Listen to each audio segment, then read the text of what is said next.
No vídeo de hoje, vamos falar sobre uma das mais importantes e melhores histórias em quadrinhos já produzidas dentro da editora DC Comics, a série em quadrinhos Sandman, que vocês já devem ter visto aí na thumb. Aqui eu tenho uma revista da editora Globo. Bem-vindos, bem-vindas ao canal Quadros e Balões. Meu nome é Humberto e o canal tem por objetivos a discussão de valores culturais, artísticos, literários, pedagógicos, de entretenimento, entre outros das histórias em quadrinhos. Se você é fã e quer conhecer esta forma de linguagem, sinta-se acolhido, acolhida. Voltamos a seguir a nossa vinheta.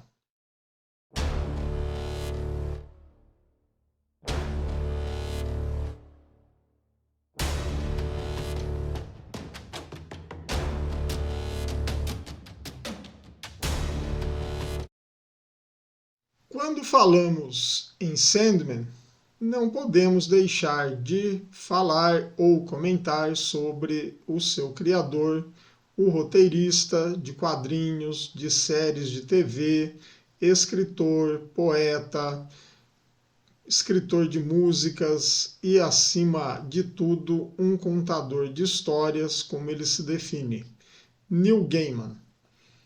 Neil Gaiman é um dos raros casos em que o seu nome extrapolou as suas histórias dentro do universo dos quadrinhos mainstream americanos e de língua inglesa. E ele está dentro de um seleto grupo que comporta nomes como Alan Moore, Frank Miller, Grant Morrison, Warren Ellis, Garth Ennis. E antes de falarmos de Sandman, temos que comentar a trajetória de Neil Gaiman e também um pouco dos criadores e desenhistas colaboradores desta série em quadrinhos que durou 75 números e gerou, dentro desse seu universo, vários spin-offs, como a série Lucifer, Livros da Magia, a série Sandman Apresenta, entre outras. Neil Gaiman nasceu em 1960 na cidade de Porchester, Hampshire, e foi desde pequeno um leitor bastante voraz. Podemos citar autores queridos a ele que de algum modo o influenciaram, como por exemplo Tolkien, C.S. Lewis, Chesterton, Michael Moorcock, Ursula Le Guin, Harlan Ellison, H.P. Lovecraft, Jack Kirby dentro dos quadrinhos, Will Eisner, Alan Moore, entre outros.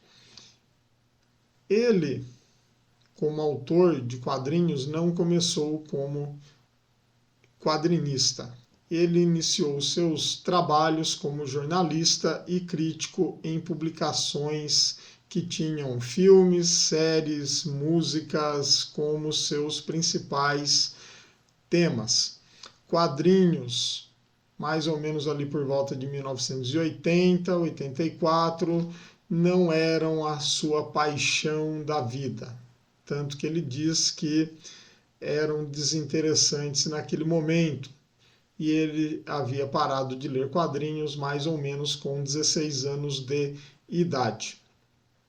Através do seu trabalho jornalístico, ele acabou desenvolvendo aí uma rede de amizades e contatos, até que um dia ele conhece Alan Moore, Clive Barker, Dave Gibbons, o que o faz voltar-se para os quadrinhos, especialmente Alan Moore, com seu Monstro do Pântano, que estava sendo publicado pela DC Comics em 1984.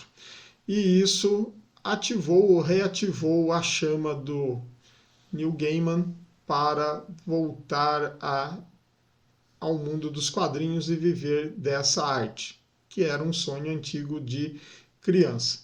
A partir daí, ele começa a criar alguns contos de ficção científica e fantasia para editoras que publicavam esse tipo de gênero na Inglaterra e acaba vendendo alguns e vai aos poucos migrando do mundo jornalístico para o mundo dos quadrinhos. A revista 2000 AD ou 2000 AD publicou uma série de histórias dele e estamos falando aí por volta de 1984, 1985. Nessa época, ele acaba desenvolvendo uma grande amizade com Dave McKean e começam a elaborar a primeira história em quadrinhos da dupla, Violent Cases, publicada em 1987. Esta história também já foi publicada aqui no Brasil e brevemente teremos uma resenha desta HQ desses dois autores aqui no canal. Só um pouquinho de paciência, pois estou voltando às aulas. Outras HQs foram desenvolvidas aí pela dupla, como Sinal e Ruído, a comédia a comédia trágica ou tragédia cômica de Mr. Punch e livros infantis como O Dia em que Troquei Meu Pai por 2 Peixinhos Vermelhos e Os Lobos nas Paredes. Mas temos que voltar aí o nosso assunto, que nós estamos saindo da cronologia, como diria o Leão da Montanha, saindo pela direita. Ok? Voltando. Então, em 1984, Alan Moore estava escrevendo O Monstro do Pântano para a DC Comics e ele, como roteirista, acabou chamando a atenção dentro da própria editora e uma das editoras pensou: se nós temos um grande roteirista vindo da Inglaterra, na Inglaterra, obviamente, teremos outros grandes roteiristas. E Karen Berger, uma editora da DC, em uma de suas viagens à Inglaterra, em busca de talentos, que será conhecida depois como Invasão Britânica, o que trará um certo frescor de ideias para a DC Comics, entra em contato com Neil Gaiman e o convida para trabalhar para a editora. Em 1986, Neil Gaiman elabora o seu primeiro roteiro, utilizando aí o personagem Monstro do Pântano, depois da saída de Alan Moore, intitulada aí essa história Jack in the Green. Mas ela só iria ser publicada em 1999.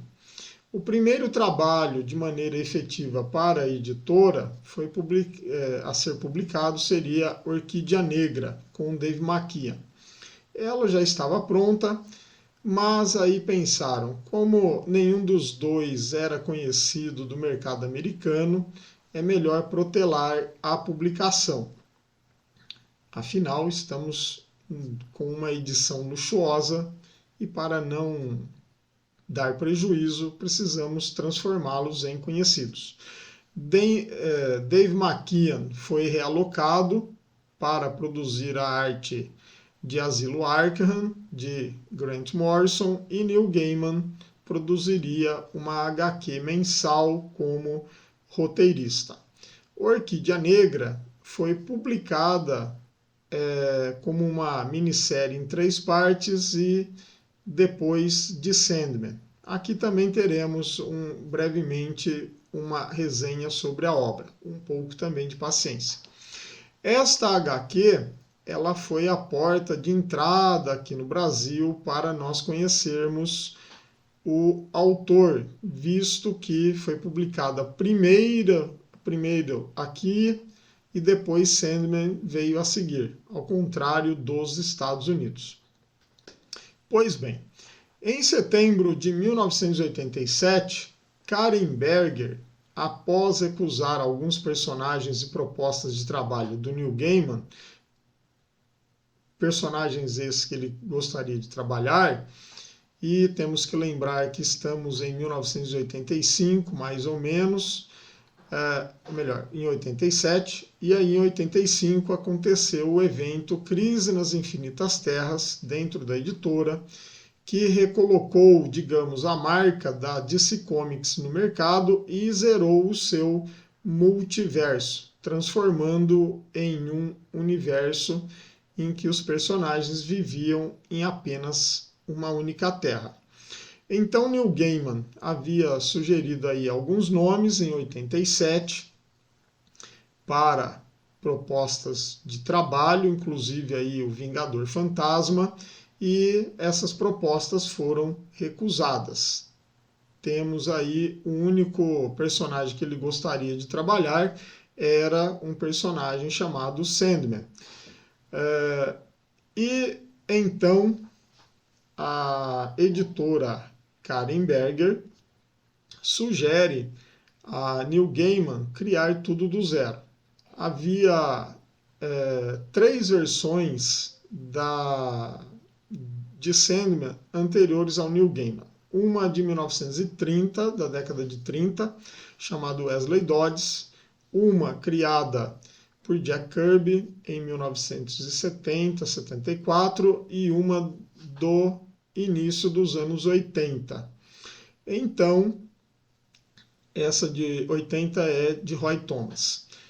E então a Karen Berger sugere a Neil Gaiman para manter o nome do personagem e começar a partir do zero, podendo, se ele quisesse, trazer as 3 encarnações anteriores para o meio das suas histórias. Então aconteceu um furacão que atingiu as Ilhas Britânicas, deixando durante 3 semanas sem energia elétrica a Inglaterra. E com isso o autor também ficou isolado.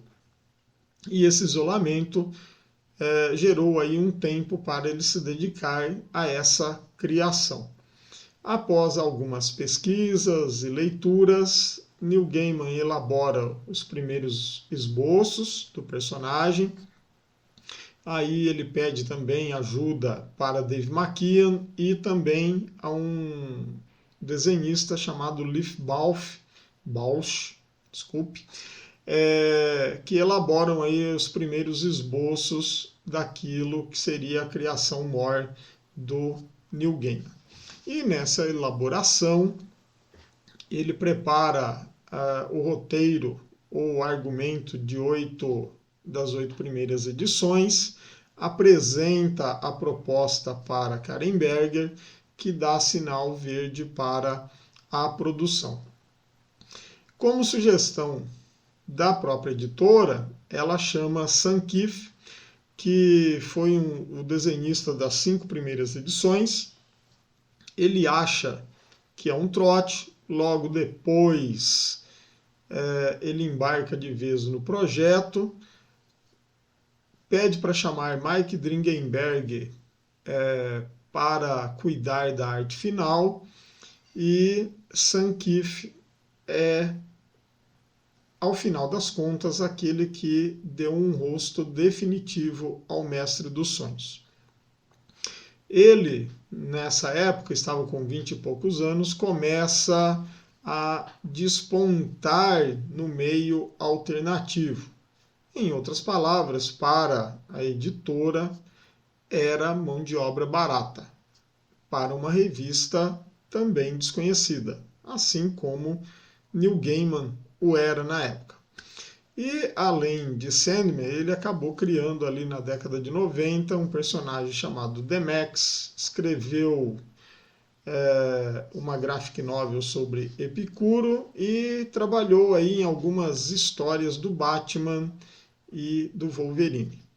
O seu traço trouxe aí para a revista um certo estranhamento, que alguns consideram que caiu bem para a proposta, e outros, entretanto, não gostam muito do desenho, por ele não ser anatomicamente perfeito, e também tem aí umas certas desproporcionalidades nas suas composições, não deixando muitas vezes espaço dentro do balão, dentro do quadrinho para o balão. E como ele se sentia também meio que deslocado com os roteiros do Neil Gaiman, ele decide sair. A partir da sua saída, depois da edição 5, quem assume é o arte finalista Mike Dringenberg, e mais tarde Malcolm Jones III entra para a equipe criativa, assumindo o cargo de arte finalista, ou seja, vai entintar os desenhos do Dringenberg. Mike Dringenberg, antes de Sandman, trabalhava em revistas como Alien World, Encounter e Total Eclipse, que provavelmente nunca foram publicadas aqui no Brasil. Não podemos esquecer do letrista Todd Klein, que criou toda aí uma tipografia na história em quadrinhos, o balonamento, também o que ajuda a dar personalidade e voz aos personagens, muitas vezes diferenciando-os dentro dos quadros. As capas ficaram a cargo de Dave McKean, dando esse ar onírico e trazendo sempre algo que é abstrato, que deixava margem para interpretações nas capas em consonância com o que era mostrado na revista. E ele fez todas as ilustrações de capa das 75 edições. Quanto às cores, tivemos aí vários coloristas, inclusive nas edições originais e também nas versões remasterizadas para o digital, e vamos comentar durante as nossas resenhas. No fim, o que diabo Neil Gaiman criou? Podemos dizer que Neil Gaiman, com Sandman, criou um universo fantástico, repleto de fantasia, horror, misticismo, magia, que no início estava dentro da DC Comics e seu universo super-heroístico. Mas aos poucos ele foi tomando um rumo mais tangencial, descolando-se, sem mencionar ou fazer menção a esse universo. E essa linha demarcatória, ela foi sendo esticada e saímos para uma outra realidade. E nessa outra realidade, não notamos que estamos, ao final e ao cabo, dentro desse universo de super-heróis. Um pouco ou muito se deve ao fato de Neil Gaiman tentar utilizar por diversas vezes alguns personagens da editora dentro do seu mito, e ele não conseguindo utilizá-los, tendo que mudar aquilo que ele imaginava em um primeiro momento, e depois, por ter achado a sua voz nos roteiros, também o sucesso da série, ele acaba se desvencilhando definitivamente dessa muleta, digamos assim. Embora, como eu já havia dito, há menção ao universo da DC. Então, com Sandman, estamos em meio a uma mitologia, a materialização de conceitos humanos ou de qualquer parte do universo em que haja seres com sonhos, desejos, angústias, destinos traçados, mortalidade. Esses mitos são transfigurados ou materializados na forma de personagens arquetípicos, bastante críveis e palpáveis, por assim dizer, que vamos conhecer na série com o nome de Perpétuos. Esse universo será a base praticamente para tudo que Neil Gaiman produziria dentro da literatura, inclusive fantástica, mágica, do mitológico, como por exemplo deuses americanos, os filhos de Anansi, mitologia nórdica, por exemplo, e em alguns contos que ele foi publicando aí ao longo dos anos. Mas devemos ir um pouquinho devagar na apresentação, porque eu suponho que aqui não haja leitores costumazes da obra, mas também neófitos desse universo criativo. Então vamos pensar que seja a sua primeira leitura, a sua primeira vez desse clássico, mesmo aqueles que estão relendo sempre acham surpresas e tem aí novas experienciações com Sandman.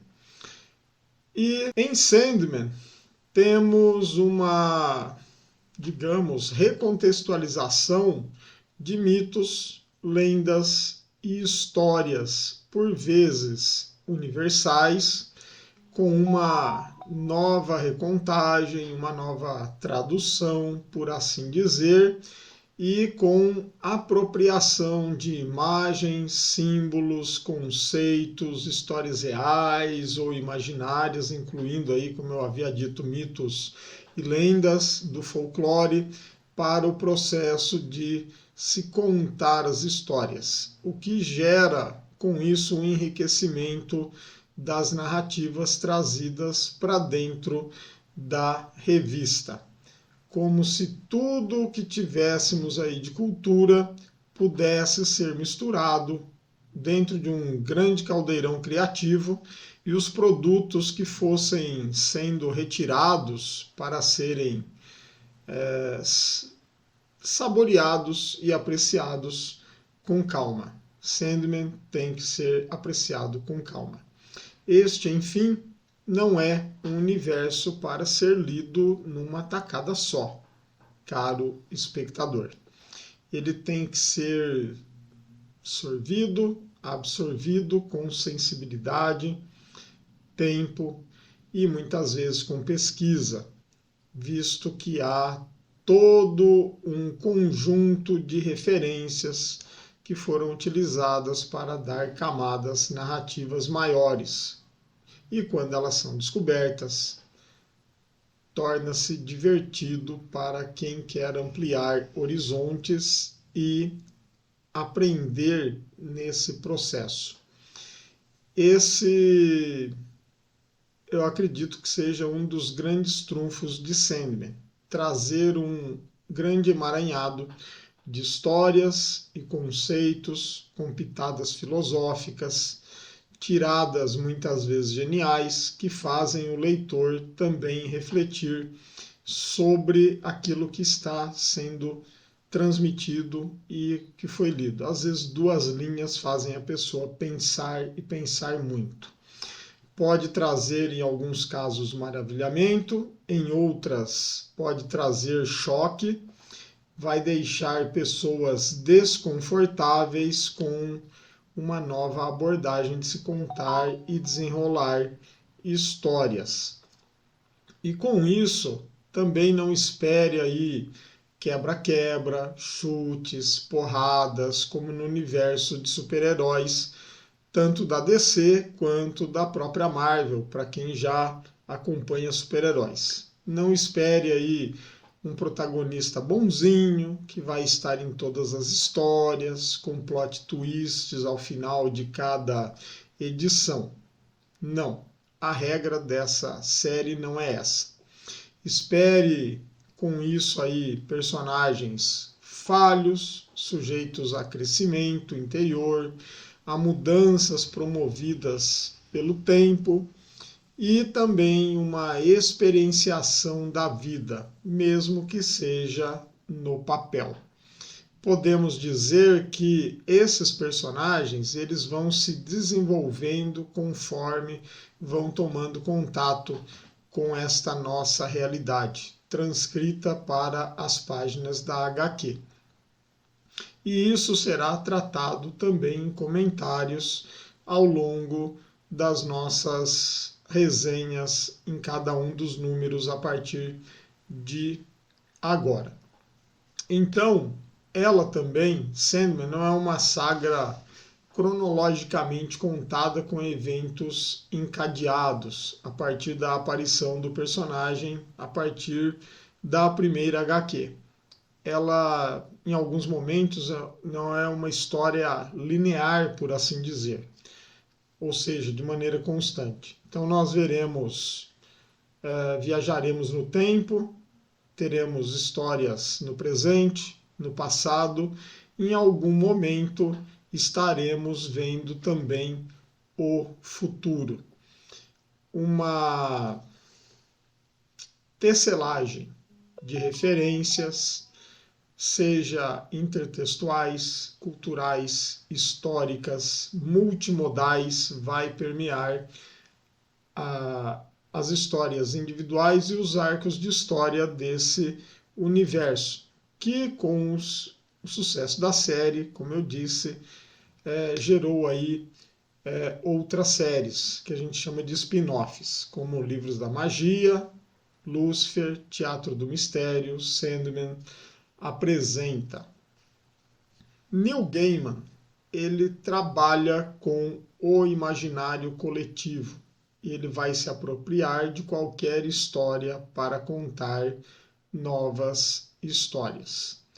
Embora tenha começado aí como uma história de terror, horror, ela foi sendo moldada sutilmente para uma imensa fábula, porque ele foi saindo desse universo de super-heróis e essa fábula é uma fábula de descoberta e amadurecimento, tanto do personagem quanto do próprio autor, o que traz aí camadas narrativas de significado ampliados para a HQ e para nós leitores, com situações poéticas e estéticas que vão, como eu disse, trazer maravilhamento. No início, vemos um claro respeito a trabalhos do Shakespeare, a Jack Kirby, Will Eisner, e temos uma influência marcante de Alan Moore no estabelecimento desse universo místico e mágico, fantástico que é Sandman. E conforme vai se desenrolando, temos aí uma imbricação entre quadrinhos e literatura. Talvez dessa época seja o quadrinho que mais se aproxima de literatura. Depois, claro, de Monstro do Pântano, de Alan Moore. O texto, em alguns momentos, é o ponto mais marcante da HQ, em detrimento dos desenhos / ilustrações. Talvez de propósito, podemos pensar. Outras vezes, o texto e os desenhos eles vão se complementar, não havendo aí um peso que faça sobressair um em detrimento do outro. Entretanto, nem tudo são flores nesta HQ. Temos que levar em consideração que é uma obra do seu tempo, embora em alguns momentos esteja bem à frente desse tempo. Ela é fruto do seu autor, da sua cultura e experiência de vida, inclusive jornalística. Afinal, ele tinha contato com uma variedade de pessoas naquela época. Além do que, nós temos aí a questão dos desenhistas. Alguns vão agradar, outros nem tanto. E também temos que pontuar que algumas HQs elas são estranhas ou com uma proposta de trazer estranheza, ou seja, estética, poética e, como eu havia dito, vão incomodar. E hoje elas mereceriam aí uma nova abordagem no seu roteiro. Estão no fim e ao cabo aí para serem discutidas e não para serem jogadas para debaixo do tapete, como acontece algumas vezes que querem acabar com as histórias em quadrinhos porque foram produzidas num tempo lá atrás, com algumas situações que hoje talvez não sejam o ideal para os padrões que estamos vivendo, mas elas merecem ser lidas e com isso discutidas. Vamos tratar disso durante as nossas observações com relação a arcos e histórias individuais. Beleza? Então, sigamos. A série Sandman, aqui no Brasil, começou a ser publicada em 1989, basicamente um ano depois de começar nos Estados Unidos. Então, ela começou a ser publicada aqui pela editora Globo, nessas edições individuais. No início começou com um papel couchezinho e depois foi para um papelzinho um pouquinho pior. O que era interessante na HQ era que aqui no Brasil a capa era um detalhe era ampliado e colocado aqui na quarta capa. Tivemos também uma seção de cartas chamada Cartas na Areia, que eu vou comentar algumas delas aqui no Brasil. Também descobrimos que Neil Gaiman, por causa de uma carta na seção de cartas, utilizava referências.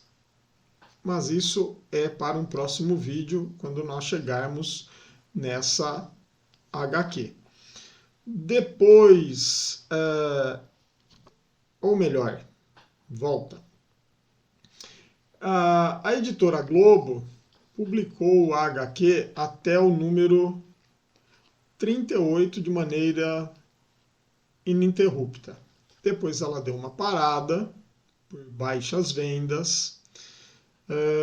Depois recomeçou, quase um ano depois, a partir do 39, foi até o número 50 e parou ali nesse número, era por volta de 1994.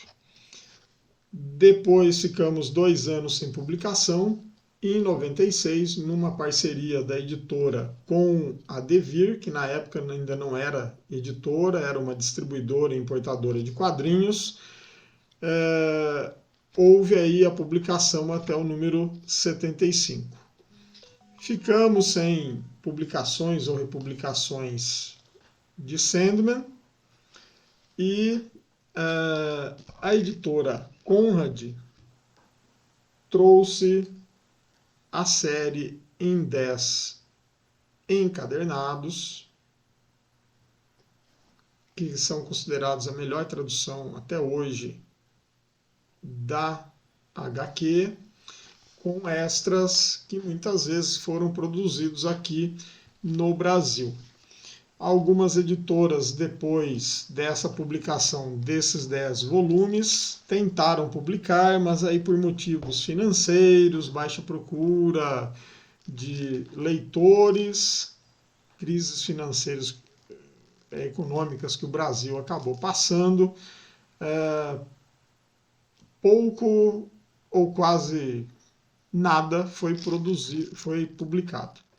Aí veio a editora Panini e publicou toda a série em 4 volumes, luxuosos aqui de Sandman. Atualmente, o que nós temos de publicação mais acessível é esta coleção de 30 anos de Sandman, que é em capa cartão, ótima para ser lida em qualquer lugar, trazendo aí uma experiência para o leitor.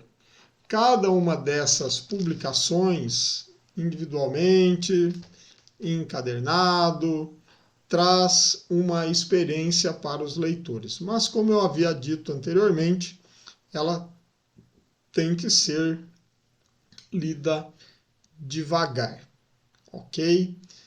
Pode ser que um dia tenhamos edições assim, mais acessíveis ao público, trazido talvez pela editora Panini, quem sabe? Fica aí uma sugestão, ok? E ao longo do tempo a série também foi sendo recolorizada.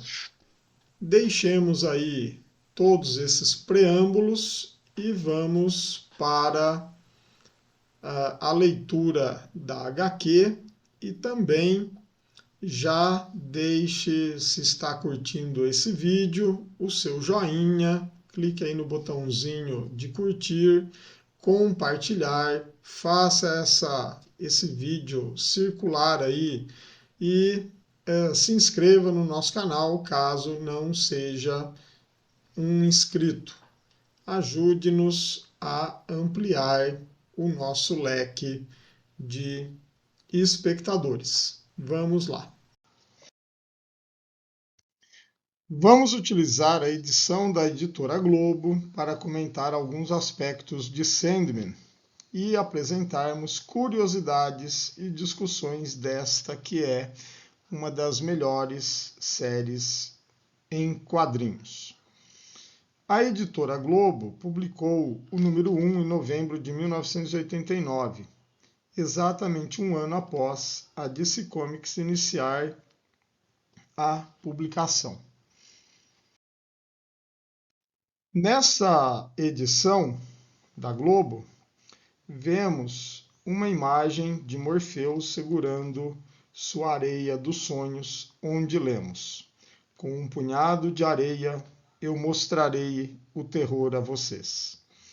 Esta é uma referência a um poema de T.S. Eliot, onde a palavra horror foi substituída por terror. Ao final, voltaremos a falar a respeito da substituição e mostraremos também o poema.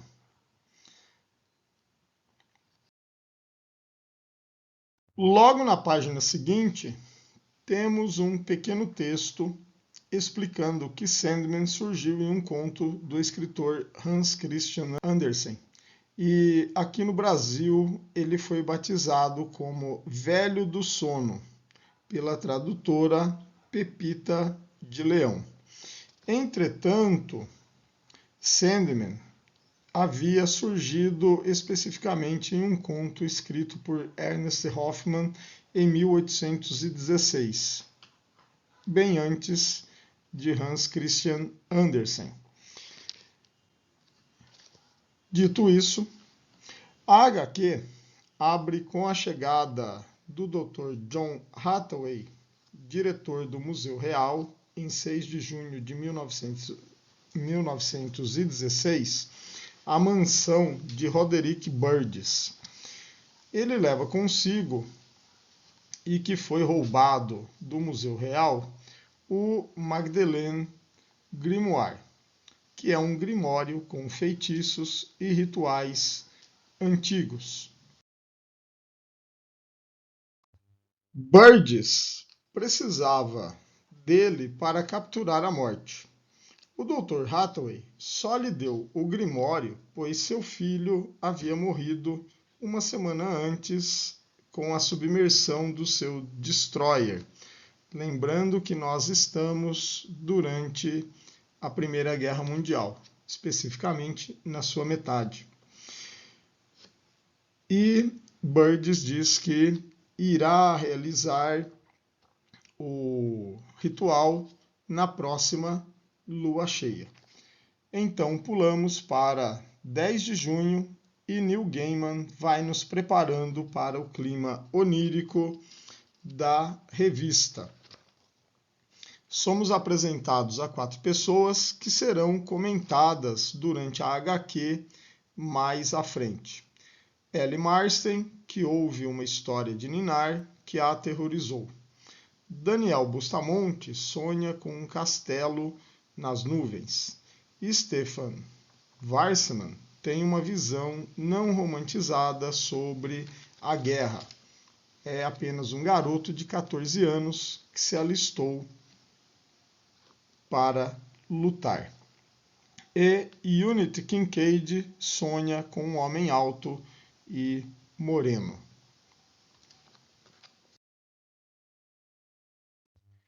Na mansão de Roderick Burgess, o ritual para capturar a morte é iniciado exatamente à meia-noite.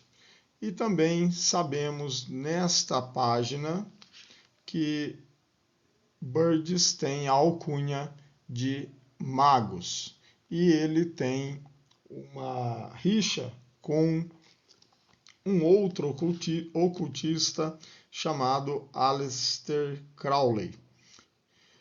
Pois bem, aqui também nesta parte da história, que é o dia 10 de junho de 1916, o roteirista Neil Gaiman coloca lá no roteiro que o ritual deveria ser feito à luz de uma lua cheia. Entretanto, pegando o calendário e voltando a esse dia, descobrimos aqui na nossa realidade que esse dia, ou melhor, essa noite, não era uma noite de lua cheia. Uma pequena curiosidade.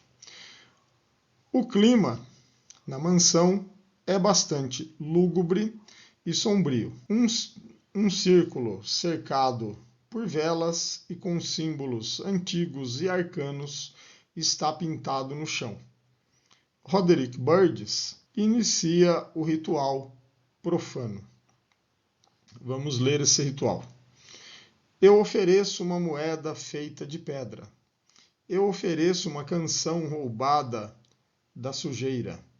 Eu ofereço uma faca de sob as colinas e um bastão que cravei nos olhos de um morto. Eu ofereço uma garra arrancada de um rato. Eu ofereço um nome e o nome está perdido.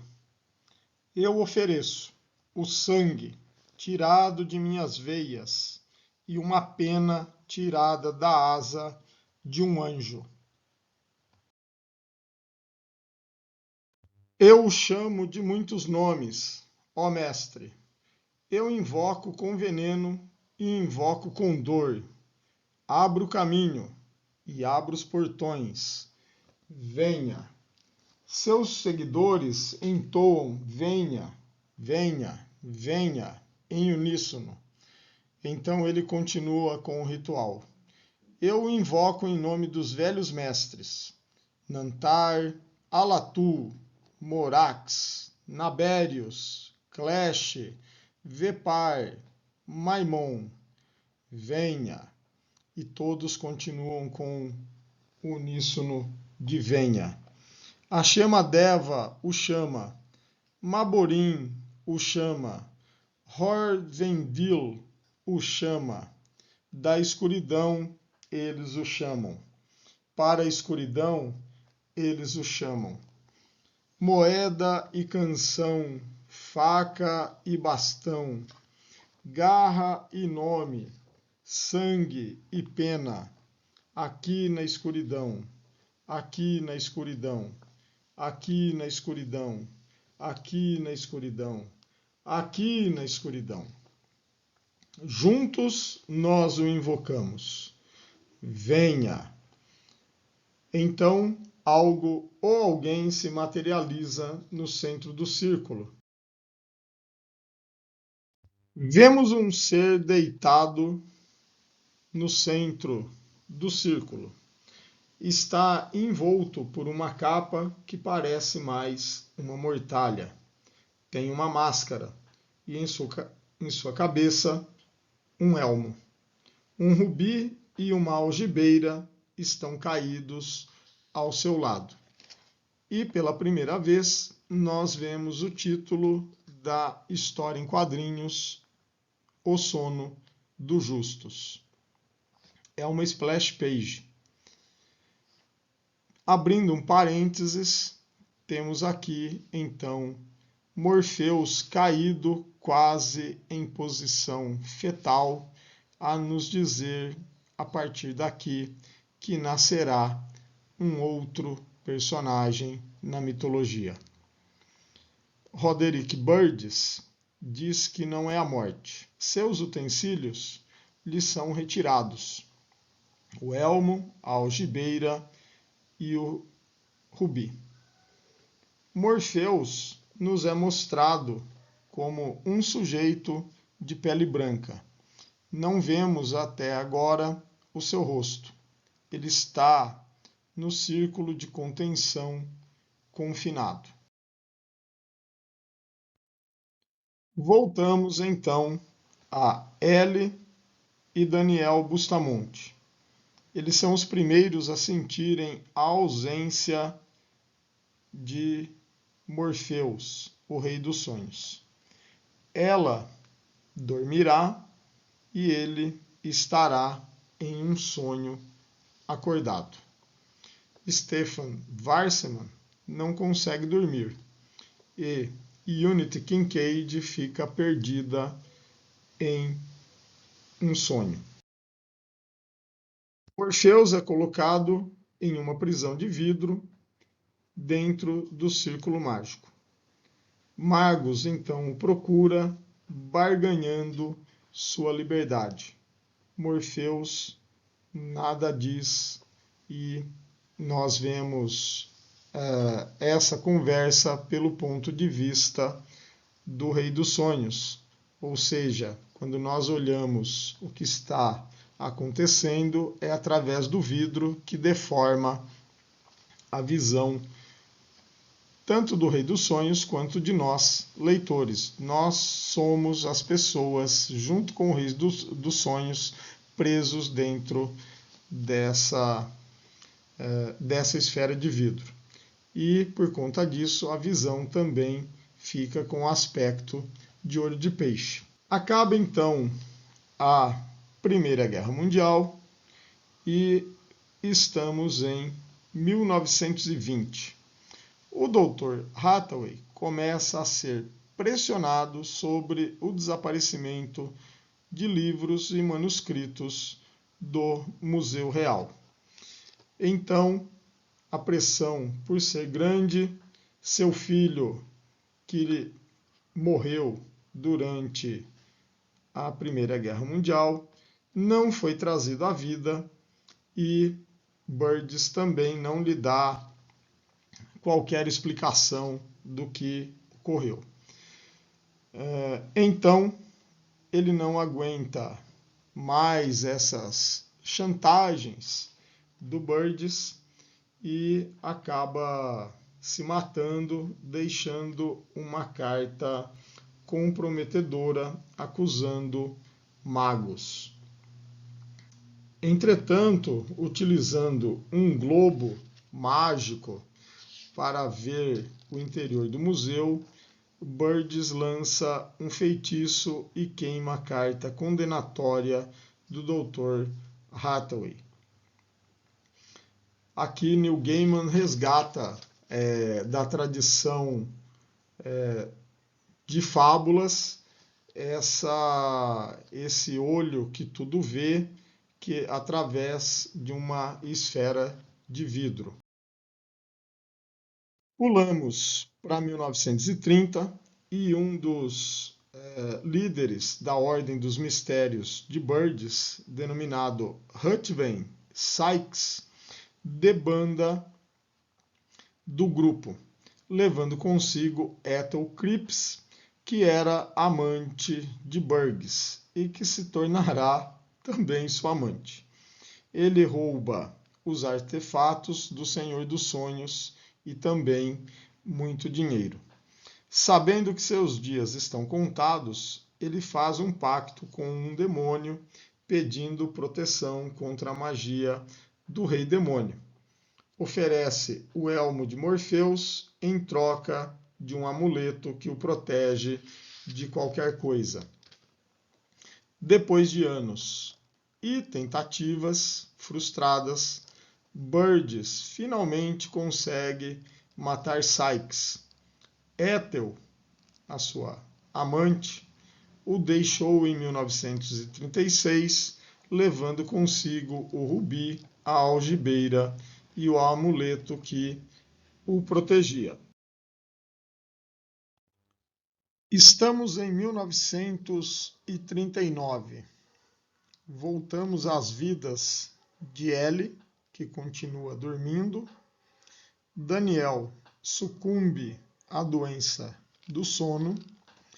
E Unity Kincaid, que enquanto dormia desde 1916, foi estuprada e ficou grávida.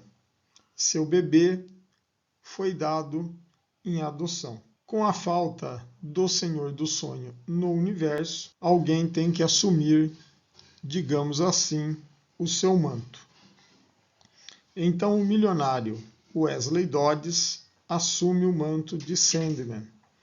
Aqui, Neil Gaiman resgata o personagem, inserindo nessa cronologia. Ou seja, 1939 foi o ano de sua primeira publicação. Roderick Burgess, ou Magus, continua a visitar de tempos em tempos Morfeus em sua prisão. Ele está velho e decrépito, o que ele não queria.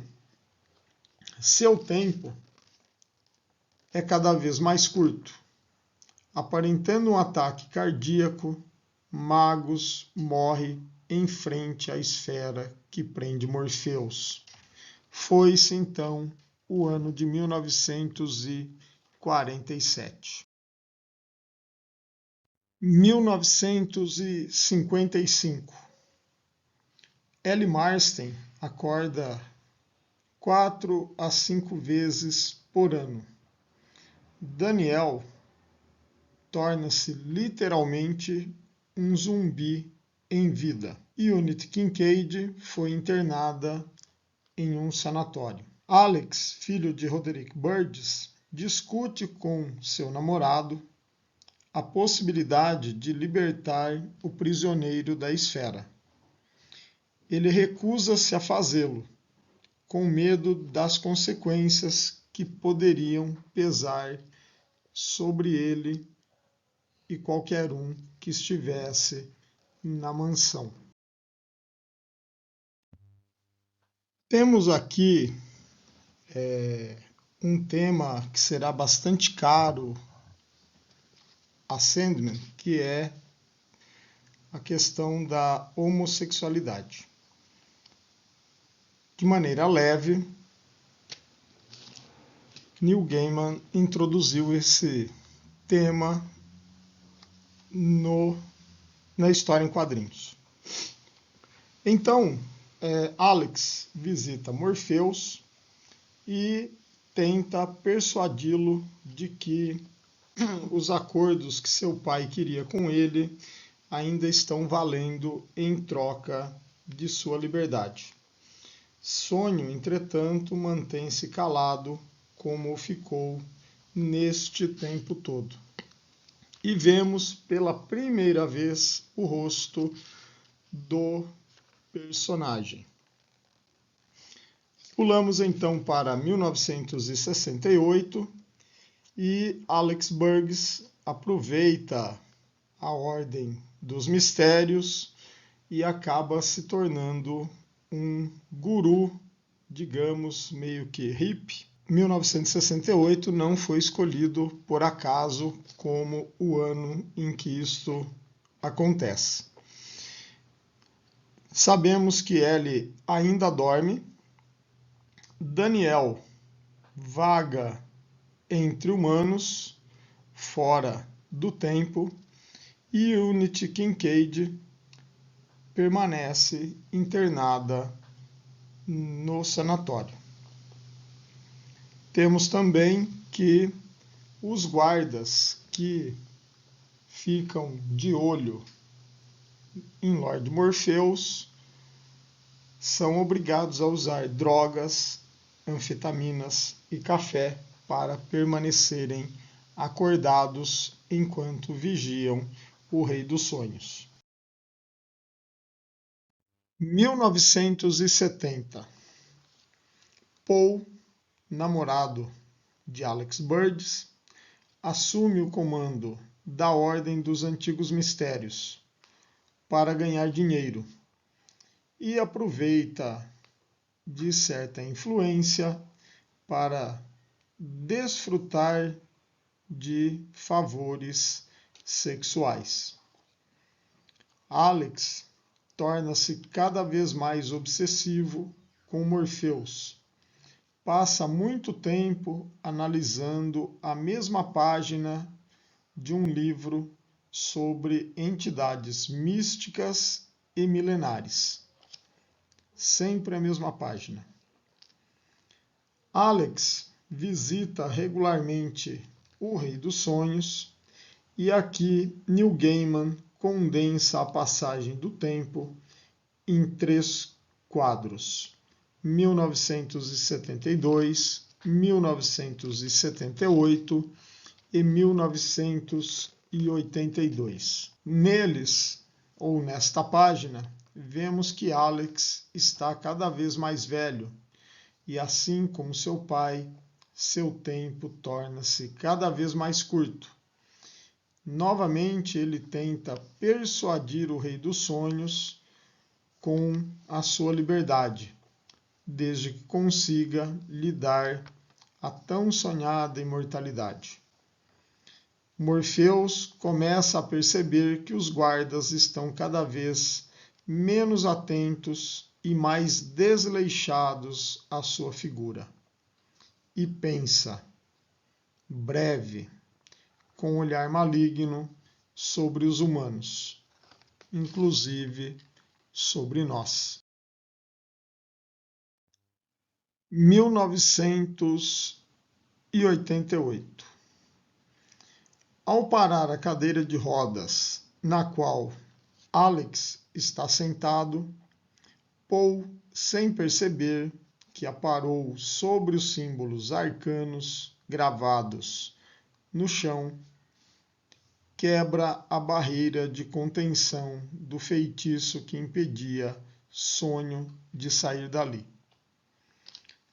Os guardas que estão de plantão trocam confidências e amenidades, e um deles cai num sono em pleno plantão. Esse sonho o leva a uma praia. Morpheus percebe e se embrenha sutilmente nesse sonho, roubando um punhado de areia onírica. O serviçal acorda sobressaltado. Ao observar Morpheus em sua esfera de vidro, notam que o ser não se move. Outros serviçais são chamados para deliberar o que deve ser feito. Decidem abrir a esfera. Morpheus sopra-lhes a areia que está em sua mão, fazendo-os dormir. Finalmente, Morpheus está livre. Entretanto, como está fraco, começa a invadir sonhos e devaneios daqueles que ainda o fazem, e recolhe roupas e alimento para o seu ser. Foram 72 anos de prisão.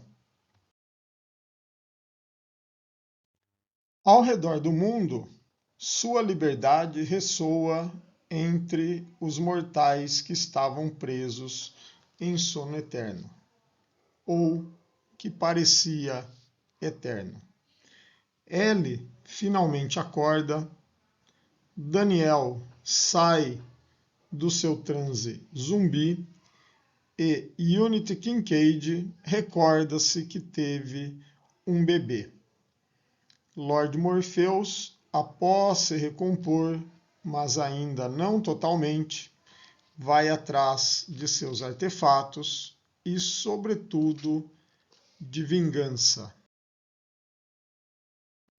Alex Burgess aparentemente não foi afetado pela ausência do Rei dos Sonhos.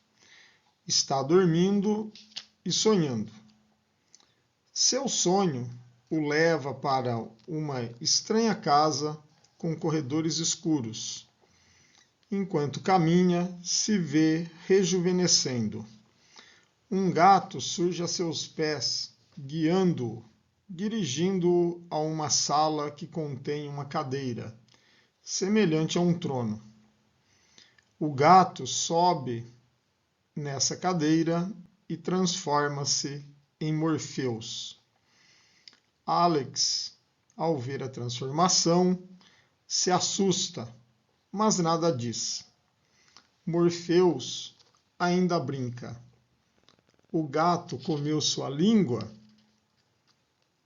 Abro aqui um parênteses para dizer que Morpheus pode assumir qualquer forma. E gatos serão importantes no decorrer da HQ. Alex, aterrorizado, inicia pedindo desculpas por ter mantido Morpheus preso por tanto tempo, jogando grande parcela da culpa sobre seu falecido pai. Morpheus lhe pede silêncio, passa-lhe um sermão e Alex diz a Morpheus que o ritual que o prendeu deu errado. Não era ele que eles queriam, era a morte, o grande prêmio para terem a imortalidade. Morpheus diz que tiveram sorte de terem capturado a ele e não a sua irmã mais velha. Ao pedir seus pertences, suas ferramentas de poder, o elmo, a algibeira e o rubi, descobre que não estão com os Birds há muito tempo. Morpheus então se despede de Alex, mas antes de partir, agradecendo a sua hospitalidade, lhe dá como castigo o eterno despertar.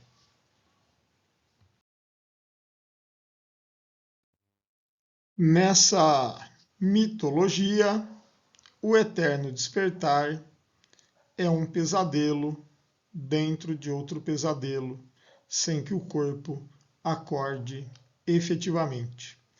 Quem acorda, digamos assim, é o espírito do amaldiçoado. Alex Burgess é o nosso amaldiçoado.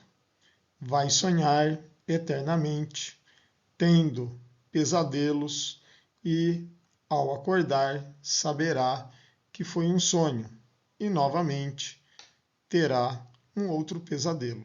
Um sonho dentro do sonho, dentro do sonho. E isto durará enquanto seu corpo viver.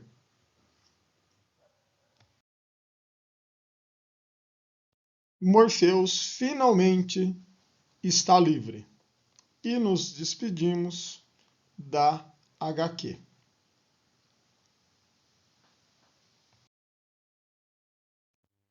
Vamos deliberar sobre algumas considerações e mostrar curiosidades a respeito de Sandman a partir de agora.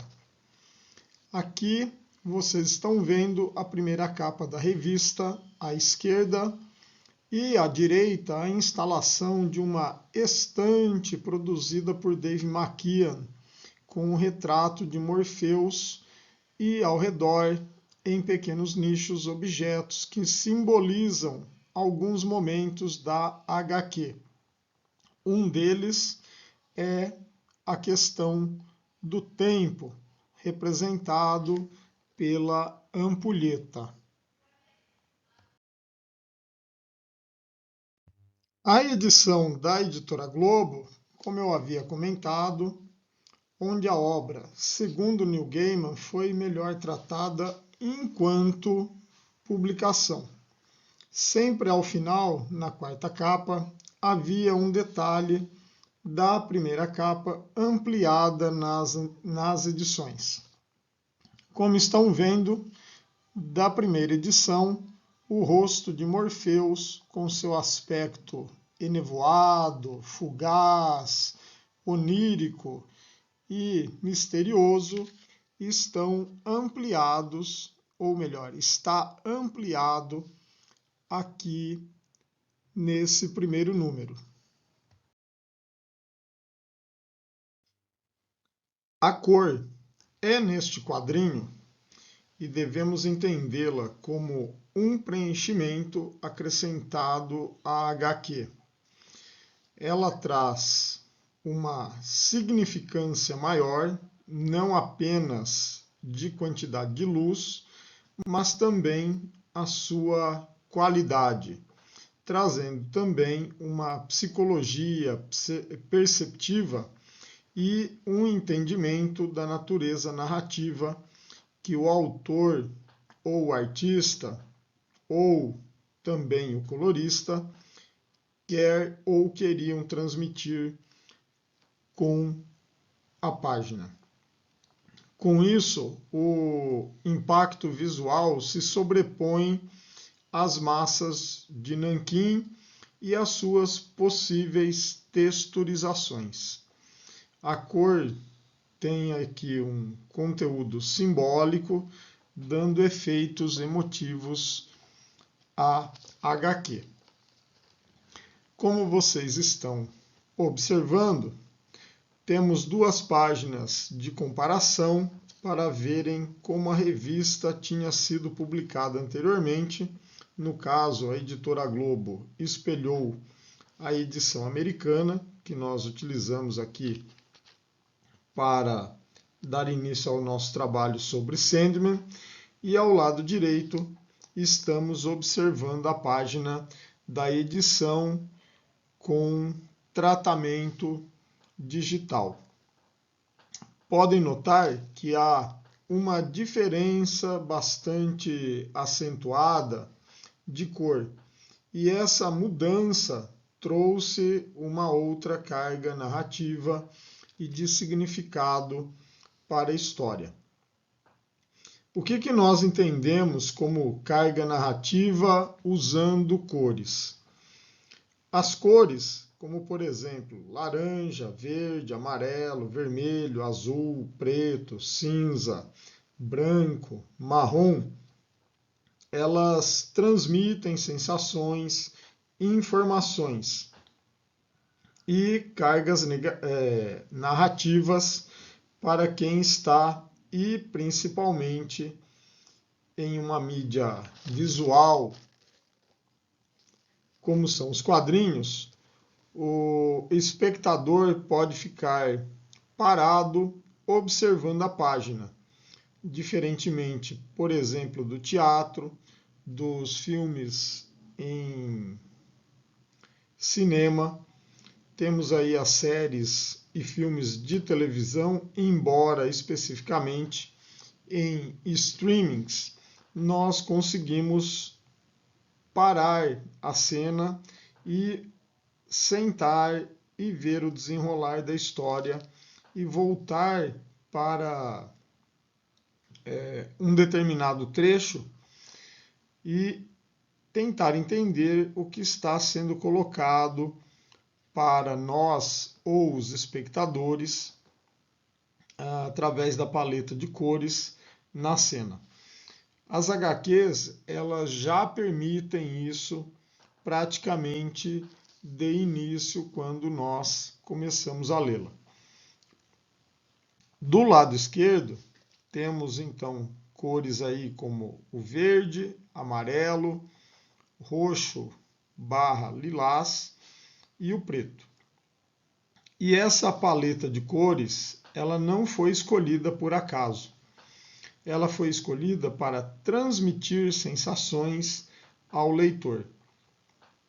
Por exemplo, o amarelo significa manipulação, uma certa cautela, e aqui temos uma condição também de covardia que foi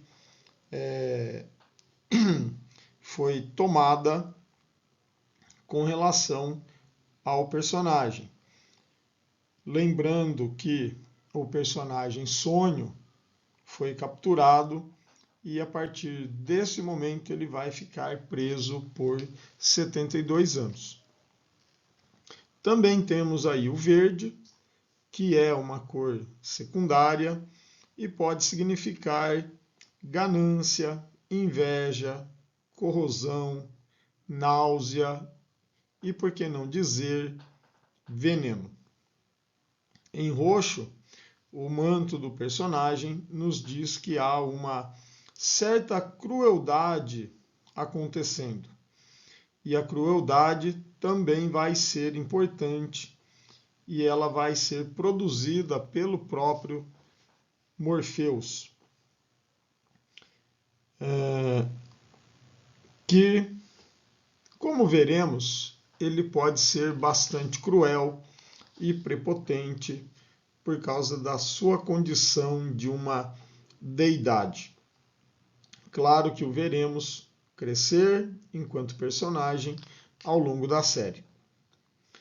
Ao lado direito, temos a revista perdendo aí um pouco dessa aura de terror visual, pois as cores berrantes nas primeiras impressões vão ser meio que esmaecidas no processo de recolorização e com isso a carga narrativa que nós tínhamos anteriormente ela vai acabar mudando. O azul pode ser um símbolo de depressão, frieza, desapego e também de apatia.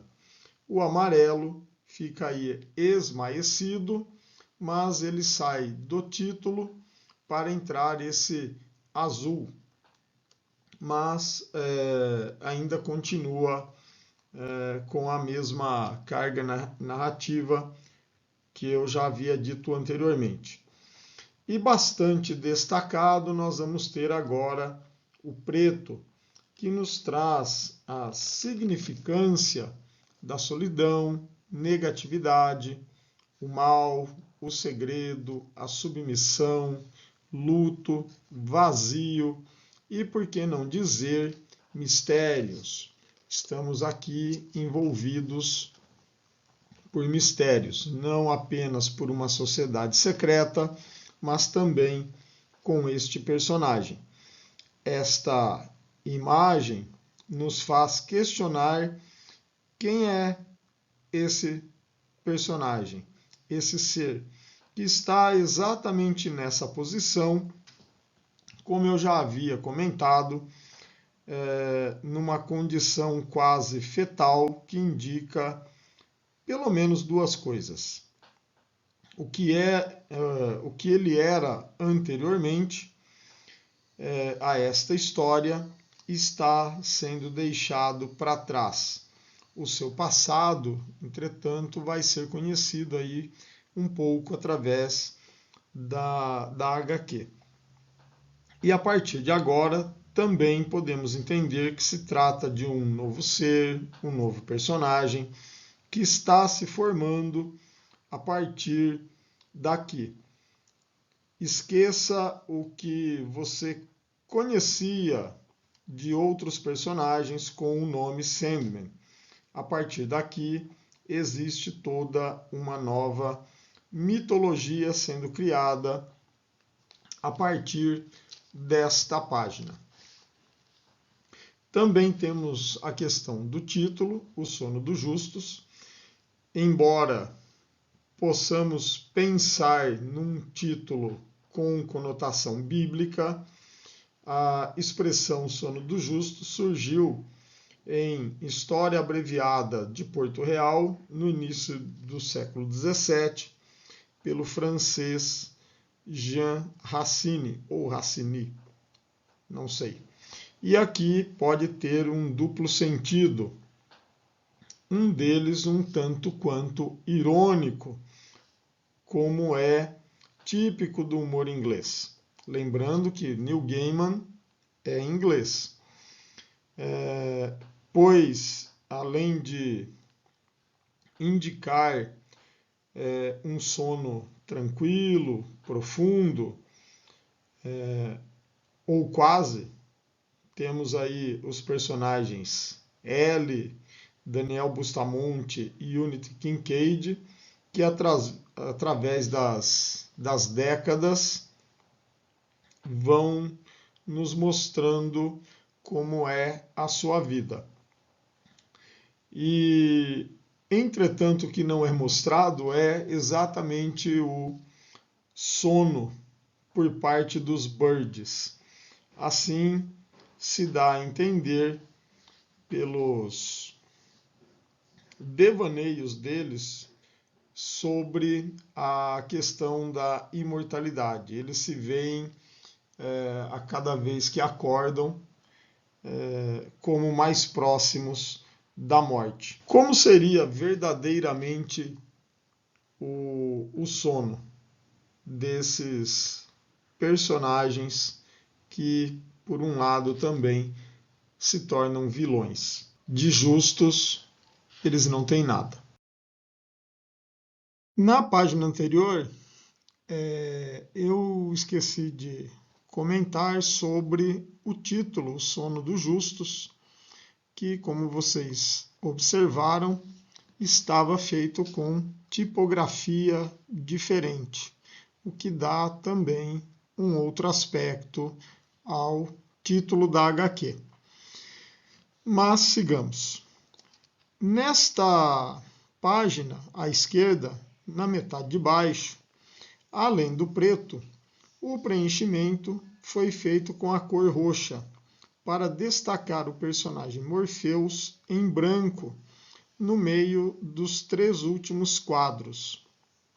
Note que não houve a separação por sarjeta entre o quadrinho número 4, no centro, para os 3 últimos logo abaixo dele. A cor lilás ou roxa acentua esse aspecto de exagero e loucura do que está acontecendo, enquanto na página retrabalhada há um realce nas figuras e a presença de Morpheus se confunde no 5º e no 6º quadrinhos com outras projeções oníricas, enquanto na parte superior o preto está mais evidente, realçando o personagem Morpheus e dando um aspecto mais medonho à cena, mostrando que ele está se esgueirando por entre realidades oníricas. À direita, podemos observar que na recolorização, um aspecto da descrição elaborada por Neil Gaiman era que Morpheus deveria ter chamas crepitando em suas vestes. Na primeira colorização, não foi seguida essa indicação, ou podemos pensar que não havia um modo crível de reproduzir isso na HQ, ou ficaria com isso sobrecarregada a ilustração. Então eu não posso afirmar com certeza qual o motivo de, no lado esquerdo, esse detalhe não ter sido realçado durante essa colorização. Foram escolhas tomadas em 1989. Se souberem aí, escrevam nos comentários. Podemos notar também dois aspectos nesta página. Um é a cor do personagem, que não foi escolhida por acaso. Além de nos remeter a uma atmosfera gótica de ser, o branco também pode indicar fragilidade, como quando Morpheus estava preso na esfera e no círculo de contenção elaborado pelo feitiço de Roderick Burgess. Mas também pode indicar uma virtude, e a cor de todos os outros perpétuos, como veremos no futuro, é associada a seres angelicais e deuses. Morpheus, a seu modo, é um deus, ou aquilo que chega próximo de um. O outro aspecto é que Morpheus tem um balão de fala que é diferente dos personagens humanos que aparecem em todo o número 1, em outras HQs também. Essa ideia do balão preto com a tipografia em branco ressalta a personalidade do personagem, uma ideia que Neil Gaiman reutilizou, ou melhor, reutilizou aqui. Ele havia utilizado primeiramente na minissérie Orquídea Negra, em que o balão do Batman que aparece nessa HQ é diferenciado da personagem principal, Orquídea Negra, e quando os dois se encontram. Inclusive, a Orquídea Negra também tem balões recordatórios específicos para ela. Deu um trabalho danado para o letrista Todd Klein, que tinha que fotocopiar em negativo os balões e recordatórios para dar esse efeito.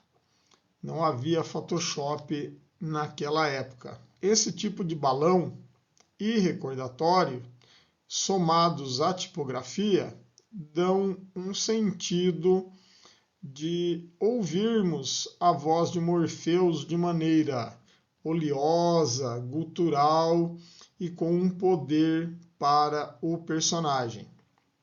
E a tipografia deixa claro que não se trata de um humano, embora tenha a forma humana. As linhas da HQ são muito moduladas ou modulares, dando uma ideia de iluminação como de volumes e texturas, e também uma distribuição de planos, dando a impressão de distâncias em relação ao observador/leitor.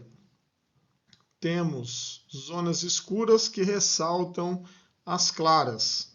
As achuras, que são os risquinhos que vão nos indicando transições de claro e escuro e zonas cinzas, trazem essa sensação constante de tensão, variação narrativa e emotiva na tradição de histórias de terror das décadas de 40 e 1950, particularmente da editora EC Comics, e como podem ver nesse tratamento, houve aí o realce do preto ou da massa de preto na página recolorida.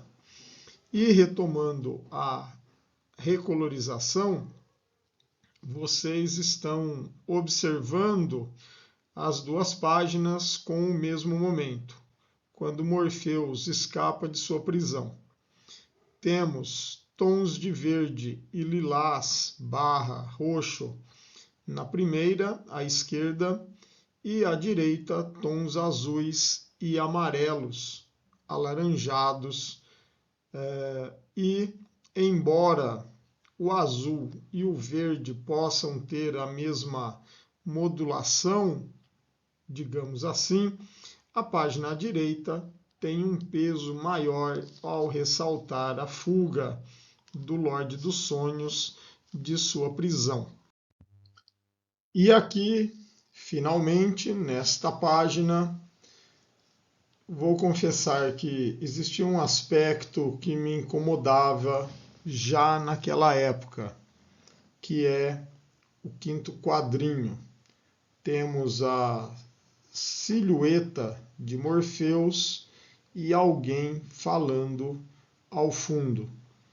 Quando foi recolorido o quadrinho, essa silhueta foi sobreposta à imagem do terceiro quadrinho, que está ali reproduzido também dentro desse espaço, e o que dá com isso um aspecto significativo de que Morpheus está se afastando dos humanos, deixando este plano físico e também trabalha a questão de afastamento, digamos, de uma câmera para nos dizer que este número chegou ao seu final. Como última curiosidade, temos aí a página de Sandman que apresentava o personagem segurando a areia dos sonhos e dizia o seguinte: com um punhado de areia eu mostrarei o terror a vocês. E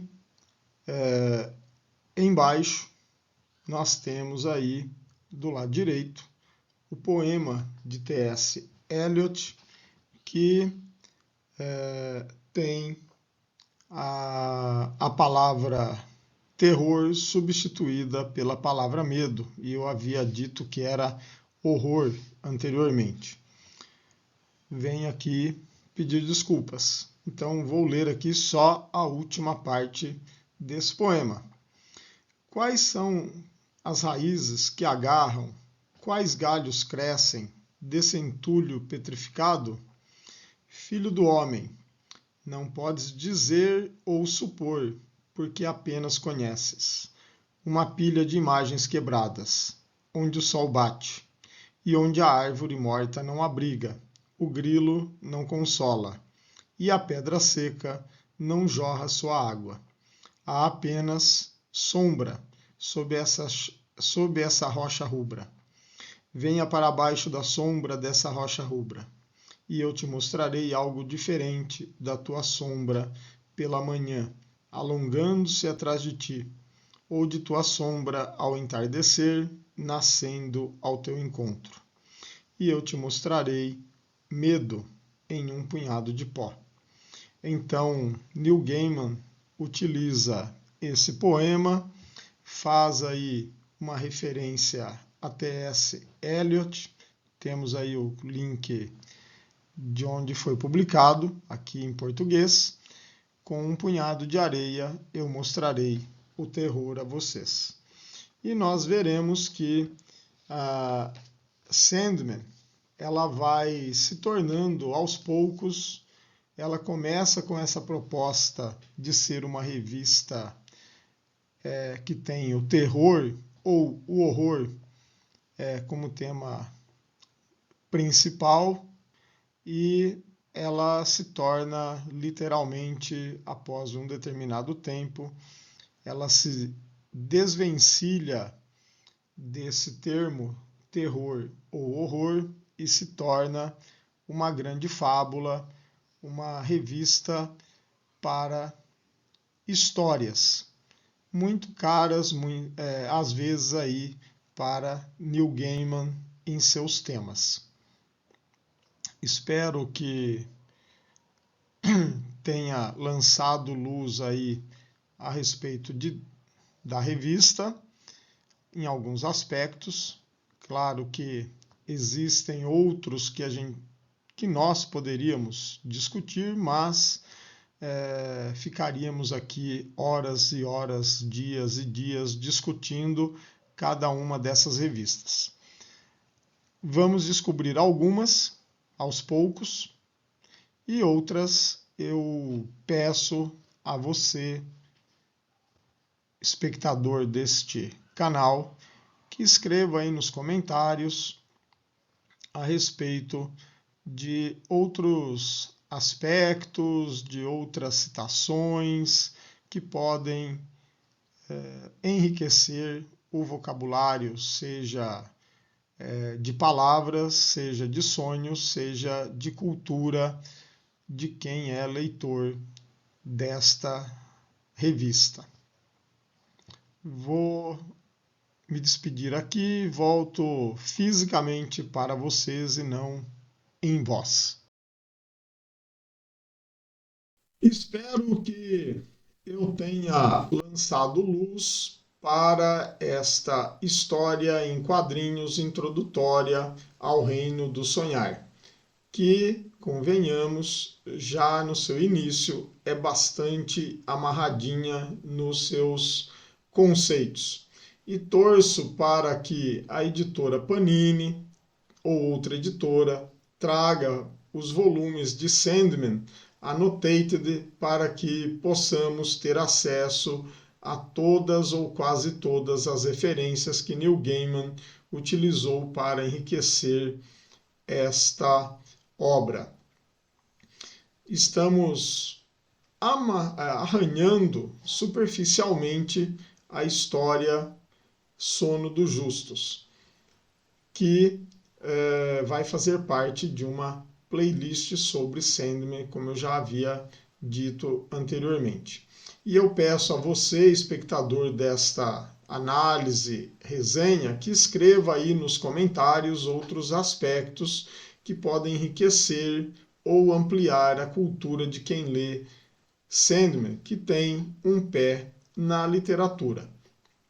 Vou deixar também aqui links na descrição que ampliam a visão mitológica da história, como o curta-metragem The Sandman, de Paul Barry, que inclusive foi indicado ao Oscar. Temos também o filme animado A Origem dos Guardiões, em que temos uma versão do Sandman nele.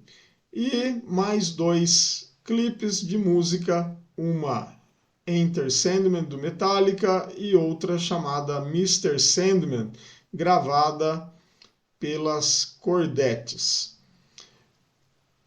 Ainda com relação a referências, temos uma história em quadrinhos que foi publicada na França na série Grandes Batalhas, chamada Jutland, que ocorre na Primeira Guerra Mundial e na qual o filho do Dr. Hathaway, que foi mencionado na HQ, morre nessa batalha, o que vai desencadear o roubo do Madeleine Grimoire e ser entregue para Roderick Burgess fazer o feitiço de captura da morte, que, como nós vimos, deu errado e capturou o Senhor dos Sonhos. No mais, é isso. Não se esqueça de comentar, curtir, compartilhar este vídeo. Caso queira, temos também um e-mail no canal para que você possa entrar em contato, caso não queira escrever aí nos comentários. E caso não seja inscrito, se inscreva. Ajude o nosso canal a ter mais relevância e mais importância aqui na plataforma do YouTube. E isso favorece não apenas o crescimento, mas também trazer conteúdos de quadrinhos para vocês. No mais, é isso. Um abraço e até o próximo vídeo.